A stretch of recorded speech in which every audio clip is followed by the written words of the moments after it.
Have you ever ordered food online and felt something was off? You're not alone. I thought ordering food from a delivery app was the easiest decision I'd make that night. It was snowing hard. I was alone, tired, and starving. What could go wrong? But when the delivery driver messaged me, it wasn't to confirm the order. He knew what I was wearing. He knew when I opened my front door. I never expected a simple dinner to turn into a nightmare.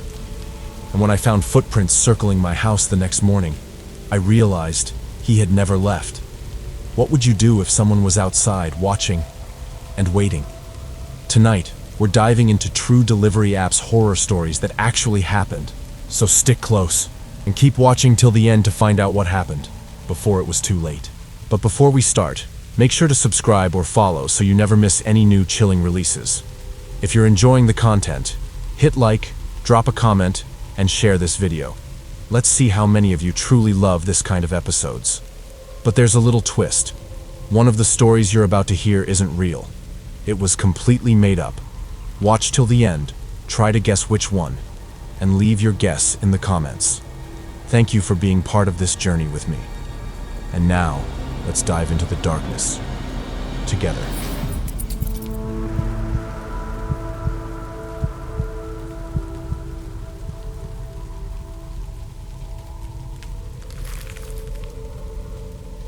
It was a freezing Friday night in January of 2019. The snow outside had turned the world white and silent, blanketing everything in a quiet stillness. I'd just gotten home from another draining shift at work, and the cold air had already worn me out even more. Cooking dinner was the last thing on my mind. I barely had the energy to take off my boots. For a while, I'd been hearing good things about food delivery apps. Friends at work swore by them, and I'd seen the ads everywhere. That night felt like the right time to give one a shot. I pulled out my phone, typed in food delivery, and downloaded the first app that popped up.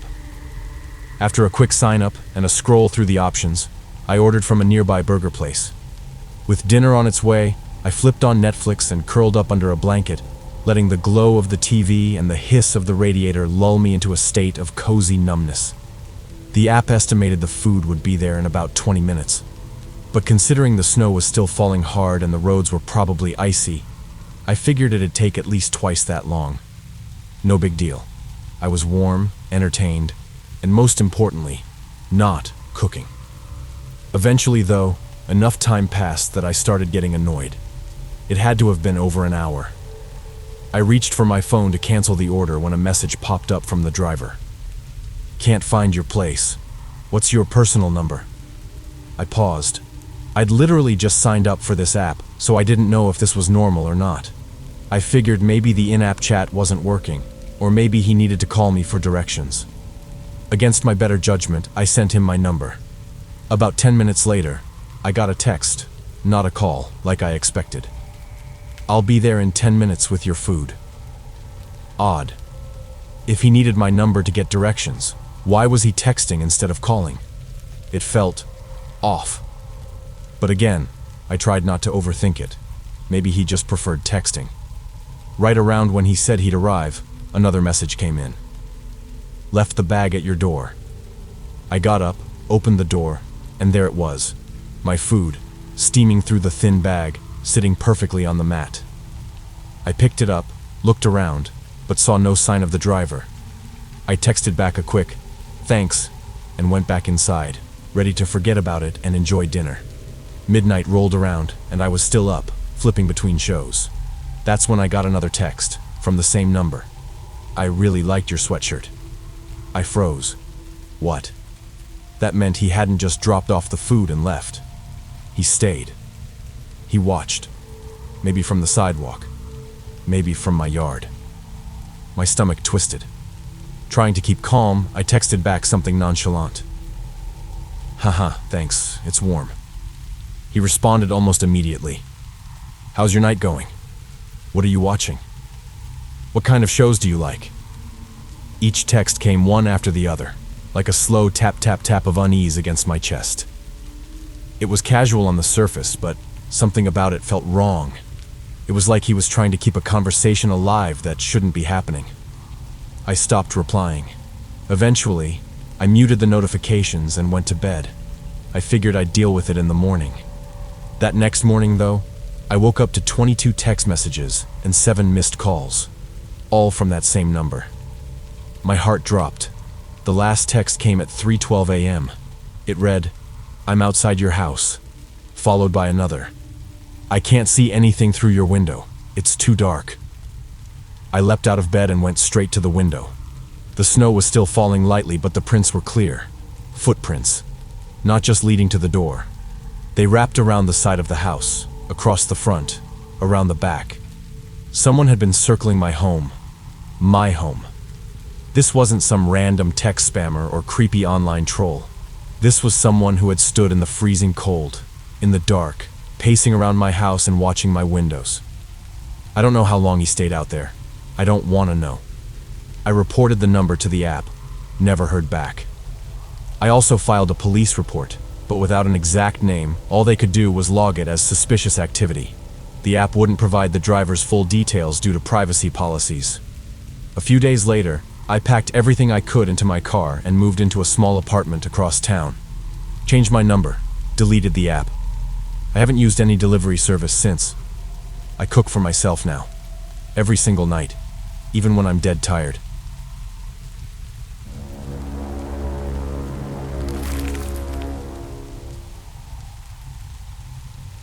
My name is Jordan, and I was 15 when this happened.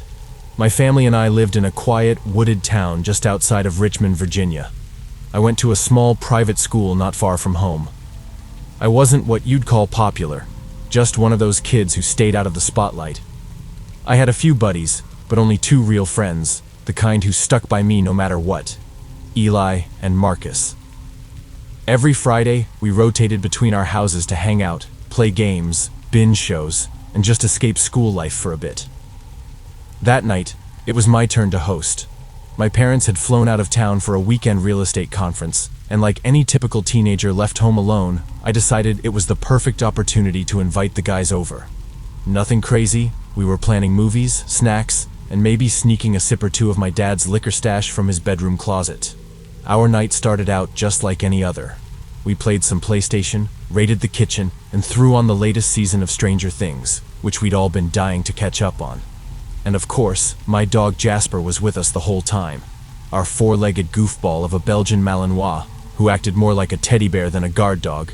He was always glued to my side and adored the guys, especially Marcus, who always brought him treats. About halfway through one of the episodes, we were caught off guard by a loud knock at the door. We weren't expecting anyone. We all gave each other a look, the kind that said, "This wasn't part of the plan." I got up to check.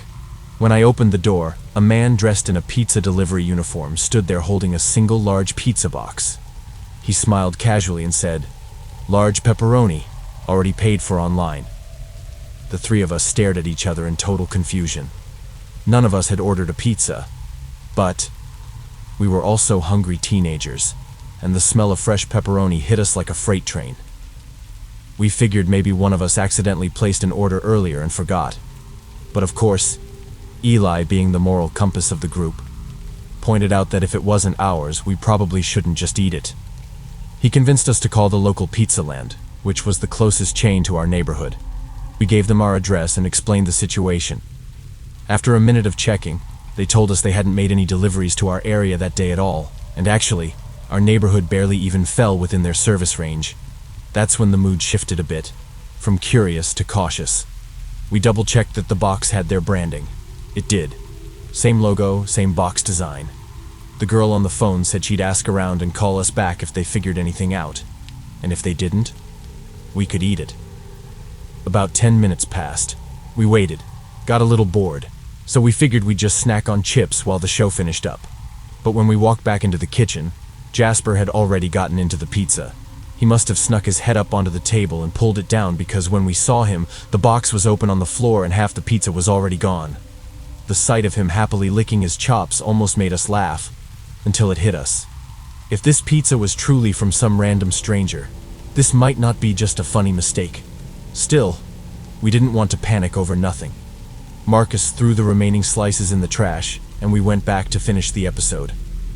About 30 minutes later, we noticed something was seriously wrong.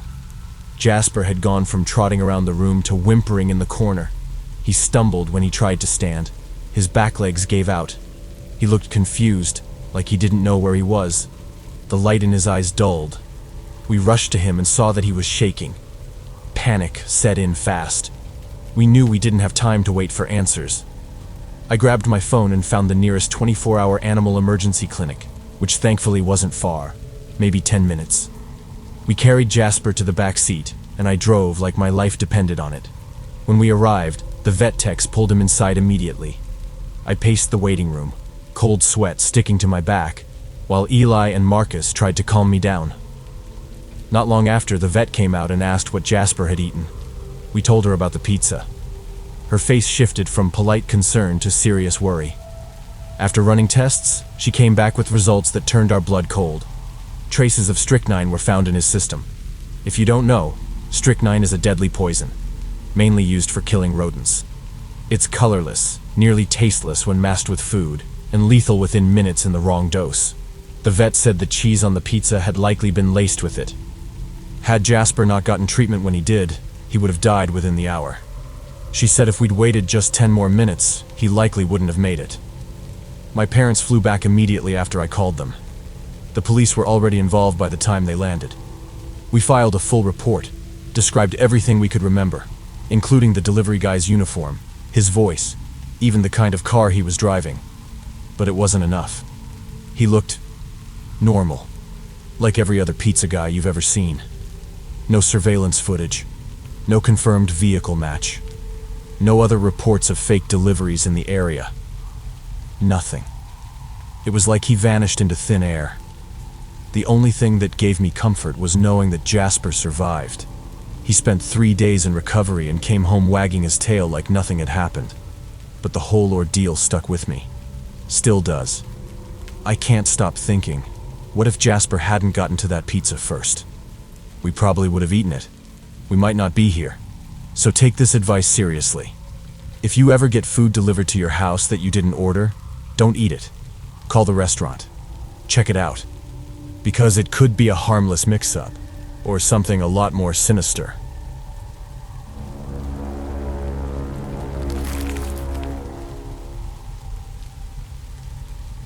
During the height of the COVID-19 lockdowns, grocery delivery became a lifeline for many. Even after restrictions loosened, lots of people stuck with it, especially the elderly or those living alone. I worked for one of the big-name grocery chains, picking and packing online orders. But when we were short on staff, basically every day, I also handled deliveries. I didn't mind. In fact, I actually enjoyed the delivery part more than being stuck inside the store. Driving gave me a bit of peace. I got to cruise through quiet neighborhoods, see all kinds of homes, from crumbling fixer-uppers to pristine modern builds. And best of all, I didn't have to deal with a constant stream of customer questions or complaints. Sometimes I even got tips, which made the extra driving worth it. Most of the time, I just left the groceries on the front step, snapped a photo for proof, and went on my way. But once in a while, I'd end up helping someone carry the bags inside, usually the elderly or disabled. One of those regulars was a woman named Milena, originally from Croatia. She lived alone in an older but well-maintained house in the suburbs of Cedar Falls. Every Thursday, like clockwork, she placed her order for delivery. Same time, same list, same smile when I dropped it off. The first few times, I never actually saw her, but I'd catch a glimpse of her face behind the curtain, just peeking. When I realized it was her watching, I'd smile and give her a small wave. Eventually, she started coming to the door to say hi. A few weeks after that, she invited me in to drop the bags on the kitchen counter. She was kind and a bit chatty in an old-world way, slow, warm, polite. Told me about her life before retirement, her late husband, and how all 3 of her kids had moved out of state years ago. She only saw them on holidays, if that. She seemed lonely, but she never complained. Every Thursday became kind of a ritual. I didn't mind. It was a break from the usual routine, and honestly, I looked forward to it. Then came that one Thursday in April. Everything about it felt off. Milena always waited by the door for me, smiling and ready to chat. But this time, her front door was ajar, and she was nowhere in sight. That in itself was strange, but what really struck me was the state of the house. All the blinds were drawn shut, even the big window in the living room she usually left wide open for her indoor plants. The place looked closed up, almost like no one lived there. I walked up slowly, groceries in hand. "Milena?" I called, softly at first. Nothing. I rang the bell. Still nothing. I stood there, debating. Technically, I wasn't supposed to enter anyone's home without express permission, especially since the company policy was to leave items at the door unless asked otherwise. But the door was already open, and I had a weird feeling in my gut. She was old. What if she'd fallen? Had a stroke? Was lying somewhere inside? Helpless? I stepped inside carefully, balancing the bags in both hands and heading straight to the kitchen. All the lights were off. The house was dead silent. I placed the bags down and called her name again. No answer. As I turned to leave, I hesitated at the threshold. Should I call the cops? But what would I even say? "Hi, I think my grocery customer might be missing." What if she'd just gone out? I didn't want to waste their time. Still, the unease was growing in my chest. Then, I heard it. A faint shuffling sound. From upstairs. For a moment, I felt relieved. Maybe she was just up there and didn't hear me come in. I called her name again, louder this time. Silence. Then more movement, like someone shifting around slowly, but still, no reply. The hairs on my arms stood up. Something felt wrong. Not just she's asleep or hard of hearing, wrong, but wrong. I backed out of the house and got into my car, heart thumping in my ears. I sat in the driveway for a bit, trying to calm down. After a minute or so, I glanced up, and that's when I saw it. The upstairs curtain moved, just a slight parting, enough to show that someone was up there watching me. I didn't see a face, just movement. The curtain fluttered, then dropped back into place. I pulled away, drove around the block, parked on a side street. I couldn't stop thinking about it. Maybe it was her, and she didn't want to be seen. Maybe one of her daughters was visiting. But if that were the case, why wouldn't she tell me? Why would the blinds be closed, the lights off, and the house feel like a tomb? Eventually, curiosity got the better of me, and I drove back by the house. That's when I saw him. The upstairs curtain pulled back again, this time fully, and a man looked out, just for a second. But the moment he saw my truck, he pulled the curtain shut in a hurry. It was a man, broad shoulders, definitely not Milena. And Milena never mentioned any visitors. In fact, her only son had died years ago. She told me that herself. Who was he? Where was she? I wanted to call the police, but I still didn't know what to say. I had a shift to finish. I left, hoping maybe next week things would make more sense. But the following Thursday came and went, and there was no order from her. First time in almost a year. After work, I drove by her house again. This time a police car was parked in the driveway. My stomach dropped. That night, I searched her name online. It didn't take long to find the news. Milena Novak, age 74, had been reported missing. Her last confirmed contact? Monday, 2 days before I delivered those groceries. The day she placed her order. The day before, whoever that man was appeared. I contacted the local police immediately and gave them all the information I had. My delivery logs, the date, the time, everything. They said they'd look into it, but I never heard anything back after the initial report. That was 3 years ago. No follow-ups, no updates, just silence. I don't know what happened to Milena. I don't know who that man was. But sometimes, I wonder if I was a little too close to something truly awful. Maybe even next in line.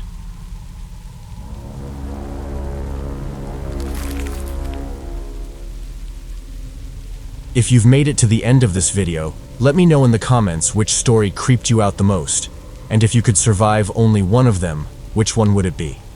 Don't forget to drop your guess. Which story do you think was the fake one? Also, if you enjoyed the episode, Hit super thanks if you're on YouTube, or send us some stars if you're on Facebook to show some love and make your comments stand out. Want to go next level? Get early access to upcoming episodes, exclusive members-only content, and much more by joining our YouTube membership or becoming a Patreon supporter. Trust me, you don't want to miss what's waiting there for you. Don't forget to like, share, and catch up on our previous episodes. And now, stay tuned for the next horror episode.